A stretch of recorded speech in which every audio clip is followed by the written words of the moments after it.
You ask Tiger to solve. This deals with linear equations with one unknown. The final result is x equals 60. Let's solve it step by step. Simplify the expression. Group the coefficients. Convert the integer into a fraction. Combine the fractions. Combine the numerators. Isolate the x. Multiply both sides by inverse fraction 2/1. Group like terms. Multiply the coefficients.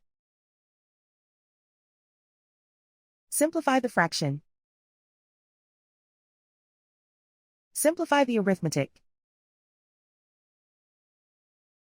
And so the final result is x equals 60.